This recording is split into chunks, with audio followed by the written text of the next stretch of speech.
I welcome you to learn English. ஒரே அர்த்தத்தில் இருக்கிற வார்த்தைகள் சில நேரங்களில் கன்ஃபியூஷனாக இருக்கும்.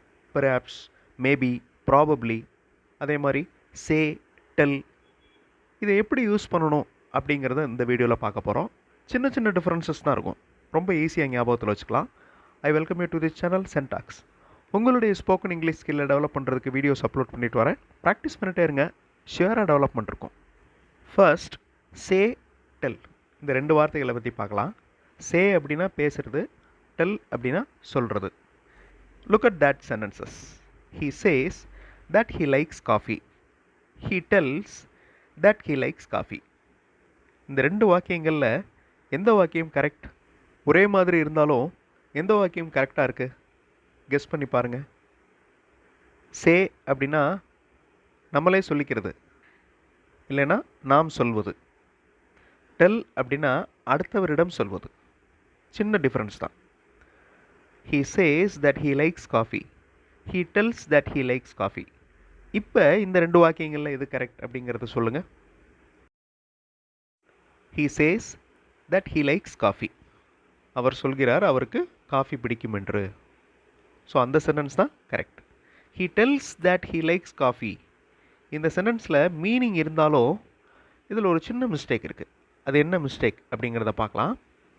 அடுத்தவங்ககிட்ட சொல்கிறது டெல் அப்படின்னா, அப்போ அந்த இடத்துல ஏதாவது ஒரு ப்ரோனவுன் வேணும், இல்லை ஏதாவது ஒரு பர்சன் இருக்கணும்.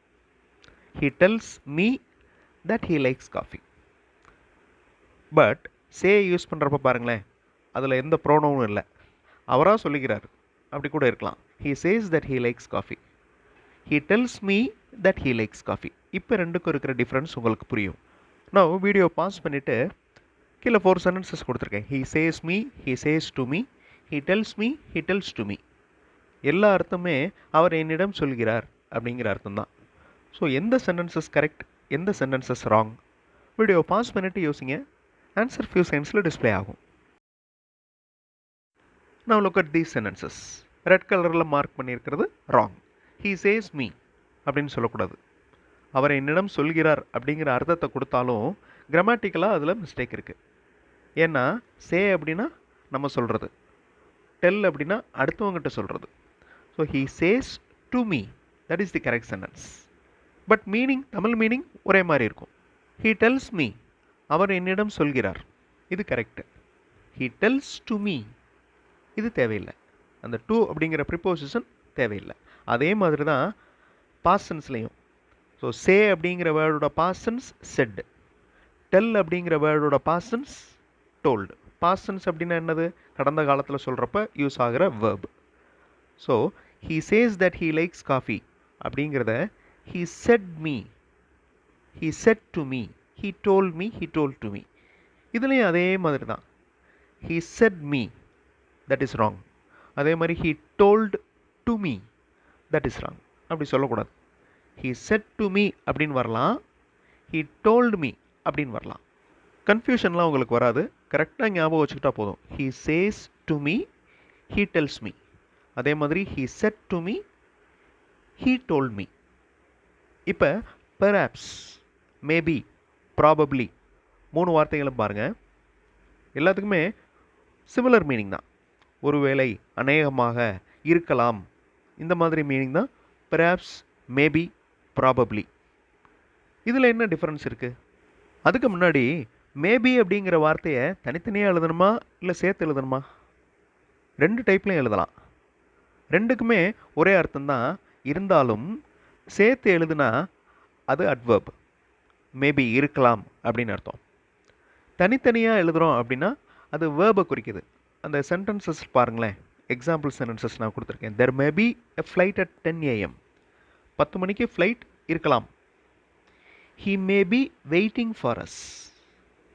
ஓகே, இந்த இடத்துல வேர்பை நம்ம யூஸ் பண்ணியிருக்கோம். He may be waiting for us. So maximum எதை யூஸ் பண்ணுவோம்? அந்த சேர்த்து எழுதி இருக்கிறத தான் யூஸ் பண்ணுவோம். அதாவது இருக்கலாம் அப்படின்னு சொல்கிறதுக்கு அந்த மேபி அப்படிங்கிற சேர்த்து எழுதி இருக்கிறது தான் மேக்ஸிமம் யூஸ் பண்ணுவோம். இங்கிலீஷ் மாடல் சென்டென்சஸ் பார்த்தோம். நீங்கள் இங்கிலீஷில் பேசுகிறதுக்கு எழுதுறதுக்கு ப்ராக்டிஸ் பண்ணலாம்.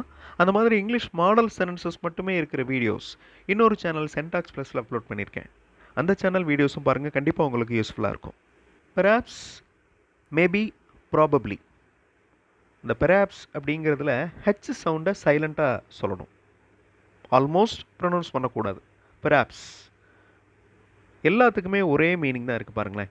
ஒருவேளை, அநேகமாக, இருக்கலாம், எல்லாமே ஒரே டைப்பில் தான் இருக்கும். Similar meaning.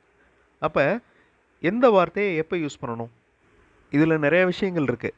ரொம்ப ஈஸியாக ஞாபகம் வச்சுக்கிறதுக்கு ஒரு ஷார்ட் மெத்தட் சொல்கிறேன். லாஸ்ட்டில் இருக்கிற அந்த ரோ பாருங்கள். பெராப்ஸ், மேபி, இந்த ரெண்டு வார்த்தைகளும் 40% சான்ஸ். ப்ராபப்ளி அப்படிங்கிறது 80% சான்ஸ். அதாவது ஒரு விஷயம் நடக்கக்கூடும், நடக்கலாம் அப்படிங்கிற மாதிரி அந்த சான்ஸ் 40% தான் சான்ஸ் இருக்குது. நான் அப்ராக்சிமேட்டாக போட்டிருக்கேன். ஒரு எக்ஸாம்பிளுக்காக விளக்கமாக சொல்லணுங்கிறதுக்காக அந்த வேல்யூ போட்டிருக்கேன். பட் எக்ஸாக்ட் வேல்யூலாம் கிடையாது. பட் ஒரு விஷயம் 40% நடக்க சான்ஸ் இருக்குது, 40லேருந்து 50%க்குள்ளே நடக்க சான்ஸ் இருக்குது அப்படின்னா அந்த வார்த்தைகள் யூஸ் பண்ணணும். ப்ராபப்ளி அப்படிங்கிறது நிச்சயமாக அது நடக்கும், ஓகே, நடந்துடும் அப்படிங்கிறதுக்கு அந்த நிச்சயம், ஓகே, அந்த கன்ஃபர்மேஷன், அது 80% 90% சான்ஸ் இருக்குது இது நடக்கிறதுக்கு அப்படின்னு சொல்கிறதுக்கு ப்ராபப்ளி யூஸ் பண்ணுவோம். பட் மீனிங் பாருங்கள், எல்லாமே ஒரே மாதிரி இருக்கும். ஓகே, இங்கே கொடுத்துருக்கிற வாக்கியங்கள் பாருங்கள். இதில் மேபியும் யூஸ் பண்ணலாம், பெராப்ஸும் யூஸ் பண்ணலாம். ஓகே, ரெண்டுமே அந்த 50% 40% சான்ஸ் நடக்கக்கூடிய சான்ஸ் தான். ஸோ இந்த மேபி, பெராப்ஸ் இந்த ரெண்டு வார்த்தைகளும் இன்டர்சேஞ்ச் பண்ணி யூஸ் பண்ணிக்கலாம். அதாவது இது யூஸ் பண்ணலாம், இல்லைனா அது யூஸ் பண்ணலாம். He is going to a movie this weekend, perhaps you can go with him அப்படின்னு சொல்லலாம். இல்லைனா he is going to a movie this weekend, maybe you can go with him, இந்த மாதிரி யூஸ் பண்ணலாம். ரெண்டுக்குமே ஒரே அர்த்தம் தான். ஆனால் ஒரு மூவிக்கு போகிற சான்ஸ் 40%, அதாவது 40% தான் நடக்கும் அந்த மாதிரி. அகைன் அடுத்த சென்டென்ஸ் பாருங்கள். Maybe we will meet again in the party, நம்ம பார்ட்டியில் மீட் பண்ணலாம், மீட் பண்ணக்கூடும், அநேகமாக நம்ம மீட் பண்ணலாம், அந்த மாதிரி அர்த்தம். அந்த மேபிக்கு பதிலாக பெராப்ஸ் யூஸ் பண்ணலாம். There were perhaps 100 students attended the seminar, 100 பேர், 100 மாணவர்கள் செமினார் அட்டன் பண்ணாங்க. இந்த இடத்துலையும் பெர்ஹாப்ஸ்க்கு பதிலாக மேபி யூஸ் பண்ணிக்கலாம்.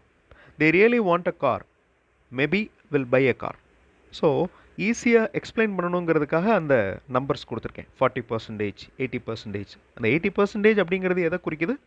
மேக்ஸிமம் நடந்துடும் அப்படிங்கிறத குறிக்குது. ஸோ அந்த இடத்துல நீங்கள் ப்ராபப்ளி யூஸ் பண்ணணும். ஸோ பெர்ஹாப்ஸ், மேபி இந்த ரெண்டு வார்த்தைகளை விட கொஞ்சம் கான்ஃபிடன்ஸ் அதிகம், அதாவது அந்த நடக்கிறதுக்கு சான்சஸ் அதிகம், அது probably. I am probably going to the seminar today evening, நான் இன்றைக்கி 90% செமினார் அட்டன் பண்ணிடுவேன் அப்படிங்கிற மீனிங்கை கொடுக்குது.